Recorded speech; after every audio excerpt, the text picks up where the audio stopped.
Hey, what is up everybody? It's Animac here for AnimeUproar, and in this video, I will be breaking down just how strong Eren's new Founding Titan form really is. And I will be looking at what it would actually take to defeat this gigantic Titan at full power if he were determined to completely destroy the world. This is a video that many of you guys have been requesting, especially with the final season of the anime finally revealing this insane Titan form, so let's get into it. You guys know the drill. If you enjoy our Attack on Titan videos and you want to see more in the future, just leave a quick like and comment. It only takes a second, but it really helps with that YouTube algorithm. And if you're new to AnimeUproar, or maybe you watch our videos but you just haven't taken the time to subscribe yet, do me a quick favor and make this the video that you subscribe and hit that notification bell to turn on all notifications.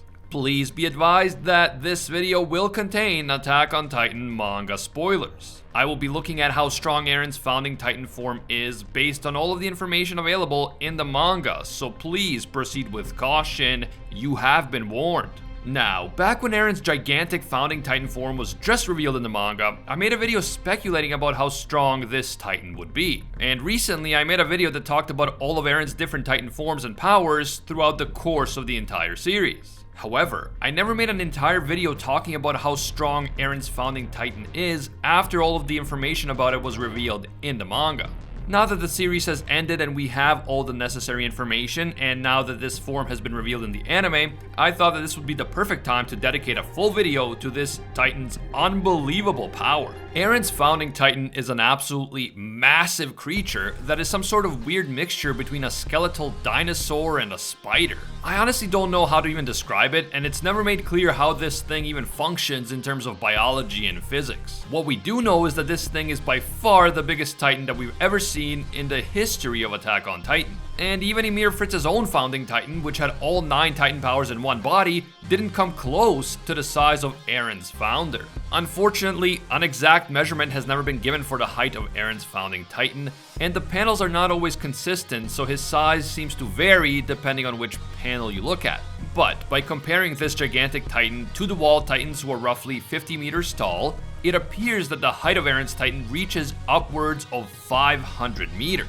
That is my personal estimate, even though, as I said, depending on which panel you look at, it seems to vary. I've seen estimates online ranging from 350 meters all the way up to 900 meters, but I think that 500 is closer to the actual number. If you're interested in Titan size comparisons in particular, I made an entire video ranking every Titan from smallest to largest, so if you want to check that out, I will link it in the description. Now, speaking of Eren's Titan size, it goes without saying that such a massive size comes with incredible raw physical power. Even without the wall Titans, Eren's Founding Titan has the ability to crush virtually anything in its path, and with the rumbling, he is able to level entire cities in a matter of minutes. Initially, I thought that this Titan's immense size would make him slow, and that speed might be the one big weakness that his opponents could exploit. Nevertheless, according to Hanji, Eren's Titan and the Wall Titans need only about 4 days to destroy the entire massive continent that Marley is located on, which means that they definitely move very fast. And you might think that even though Eren's Titan can move relatively quickly from one location to another, maybe his reaction time is slow. Like maybe if you can climb on top of him, you'll be able to run circles around him because his strange gigantic body simply can't react fast enough to a potential attacker who has managed to actually climb on top of him and is not just waiting on the ground to be stomped. But even attack from above is largely ineffective. When Eren made his deal with Ymir Fritz, he unlocked the full potential of the Founding Titan power, something that not even the former Founding Titan holders could unlock. Before Eren makes a deal with Ymir, she is just a mindless slave who carries out commands made by members of the royal bloodline. But after Ymir makes her deal with Eren, she does a lot more than just blindly follow his orders. She actively helps him using the terrifying full potential of the Founding Titan. The first to attempt an aerial attack on Eren's Titan is a Marleyan airship squadron, and this happens in chapter 134. They fly high enough over the Titan that Eren can't directly reach them, and then they drop hundreds of barrels filled with explosives right on top of Eren's Titan and the Wall Titans. However, because Titans have the ability to regenerate their bodies, these low-level explosives don't really have any real effect on Eren's Titan. What's more, Eren's Titan is then able to summon Zeke's Beast Titan on top of its back, and the Beast Titan hurls rocks up at the airships, which completely destroys the entire squadron. It is important to note that at this point, Zeke is not the one in control of the Beast Titan, it is being controlled by Eren and Ymir. This incident demonstrates just how ineffective airships are against Eren's Titan, despite the fact that they are able to fly above him and attack him from above. Oh, and the ability to manifest Zeke's Beast Titan and control it is only the beginning. Once the Scout Warrior Alliance uses an airplane to land several Titan shifters and Ackermans on Eren's Titan's back, it is revealed that Eren and Ymir have the ability to summon a seemingly infinite number of the former Titan shifters that had existed for over 2,000 years in the past. These former shifters will appear on Eren's Titan's back just like Zeke's Beast Titan, and they will also be under Eren and Ymir's complete control. Armin believes that these Titans are being directly controlled by Ymir herself rather than Eren, but in the end it amounts to the same thing because Eren and Ymir seem to share the same goal, and Ymir is using her powers to actively defend Eren's founding Titan form. This means that all of the former Beast Titans, Warhammer Titans, Jaw Titans, Armor Titans, and so on are at Eren's disposal, and none of them seem to have a will of their own. Their actions don't reflect the wishes of their actual Titan holders. They are just mindless soldiers fighting for Eren and Ymir. That is why we even see Porco's Jaw Titan, Berthold's Colossal Titan, and Lara Tiber's Warhammer Titan fighting against Reiner and the allies and on behalf of Eren, despite the fact that while they were still alive, Porco, Berthold, and Lara would never have done that. Needless to say, with all of those former Titans protecting Eren, speed is not really an issue. Many of the former Jaw Titans are bound to be extremely fast, so even an enemy who can climb on top of Eren and make his way past Zeke's Beast Titan will have an impossible task ahead of them. The former Warhammer Titans also possess longer range weapons like bows and arrows, which makes it even easier for them to defend Eren. Now, in chapter 137, Zeke was able to awaken the former Titan shifters who had a direct connection to the people involved in the final battle, and then their Titans turned against Eren and helped the Scout Warrior Alliance. This includes Berthold's Titan, Porco's Titan, Grisha's Titan, Xaver's Titan, and so on. But this seems to have only worked because these particular shifters had a personal attachment to the people involved in the battle, whereas the hundreds of other former shifters from history did not. So even after Zeke manages to turn a few of the shifters against Eren, there are still many more shifters from the past who are still fighting on Eren's side. We also have to consider the possibility that Eren and Ymir could have stopped the former shifters who were awakened by Zeke at any moment. Since Ymir was the one who allowed them to manifest on Eren's back in the first place, she probably also had the power to make them disappear at any time, but she chose not to because Eren did not want to interfere with the freedom of the Scout Warrior Alliance. If he had wanted to interfere with their freedom, Eren could have just taken away their ability to use Titan powers from the start, and then there would have been no way to defeat him in the first place. In sum, Eren's founding Titan has simply unbelievable physical power. This includes enormous size and destructive potential, legions of wall Titans at his disposal, and every former Titan shifter throughout history and all of their powers are at his disposal as well. But even all of those physical powers don't tell the full story of just how strong Eren's founding Titan form is. And that is because, thanks to the paths, Eren also has a number of other non-physical powers and abilities that he can exercise over all the subjects of Ymir. As soon as Eren first initiated the rumbling, we witnessed his ability to communicate telepathically with every Eldian or subject of Ymir anywhere in the world at any time. Whether a subject of Ymir was on Paradise Island or somewhere far away on the continent, they could all hear what Eren was saying. Despite being a minority bloodline, the Ackermans were also able to hear Eren's communication. At the same time, people who are not subjects of Ymir did not hear Eren. And while this telepathic radio-free Eldia ability is pretty cool, it is nothing in comparison to all the other things that the Founding Titan can do. The Founding Titan can alter the very biology of every single subject of Ymir.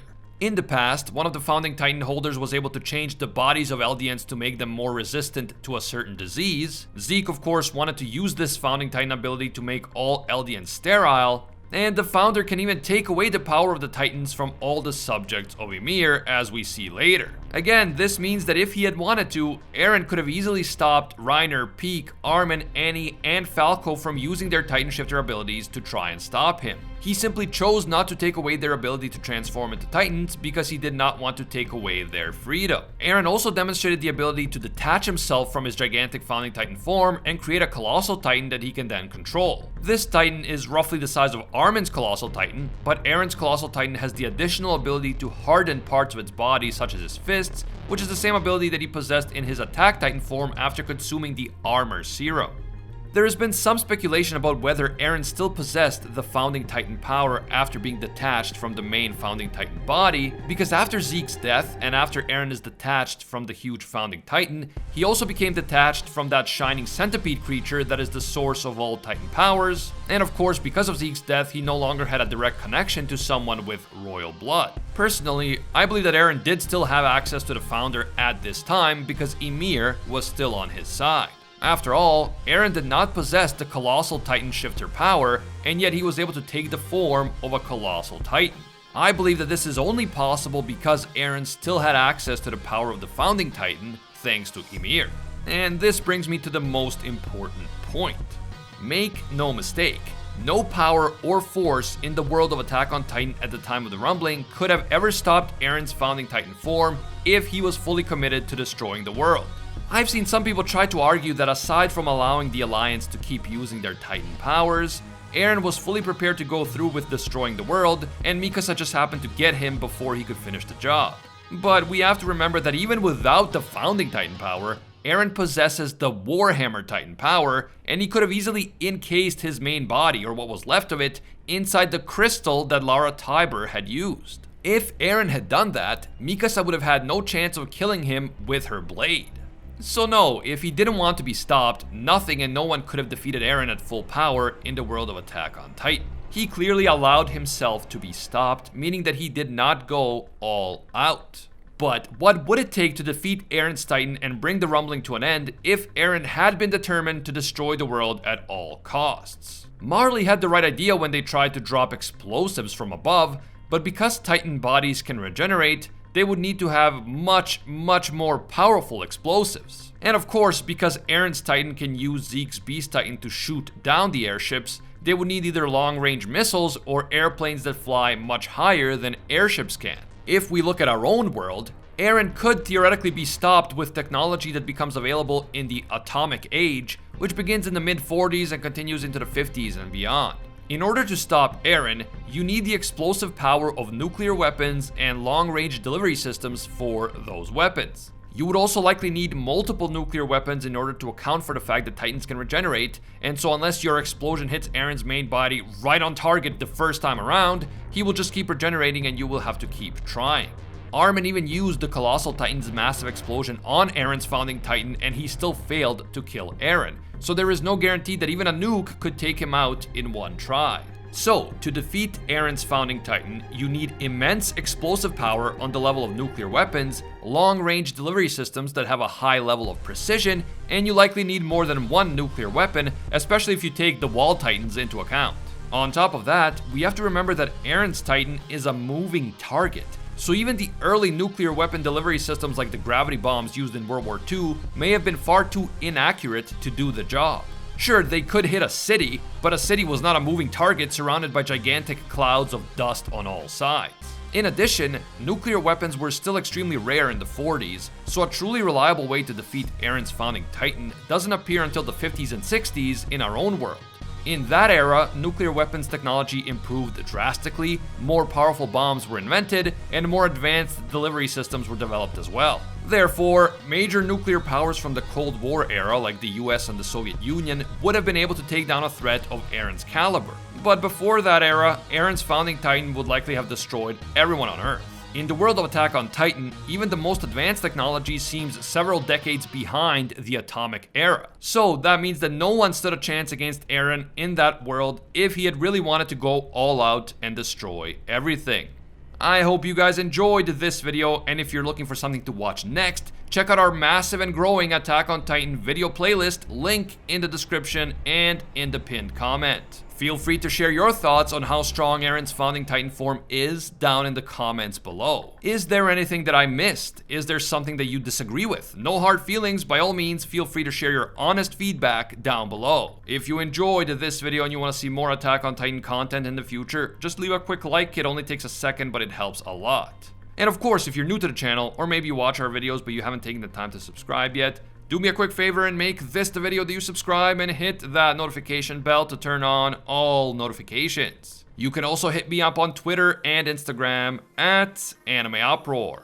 I want to give a big thank you to all of our AnimeUproar patrons for making videos like this one possible. Special thank you to Kyle Salisbury. This man is an absolute mad lad and a disciple of Lord Twigo himself. And I can't forget all of our The One tier patrons, the ones who rise above all other clans, including Alpha Sigma, Ingrata, Aljatal, Pate Hefa, the Red-Haired Fox, Hinokami and Water, the Toasted Chi, Corey McGowan, Spidey Leftanel, Tungsten Tarkus, Big Buddhist, and Jeremy Cummings. Finally, thank you also to our Pro Hero tier patrons, including the one and only Gilgamesh, Steelers, Angel Cruz, Alicia Octor, Bonnie Parks, Joanne Garcia, Fatboy Games, Kaido Might Be a Duck, Jessica Rabbit, Jeremy Phillips, and Olivania. If you enjoy our videos and you feel that they provide value for you, consider supporting us on Patreon. Even a single dollar will give you access to our patron exclusive Discord, and your name will appear in our videos, along with these amazing people. As always, thank you guys so much for watching, and until next time, see ya, Space Cowboys.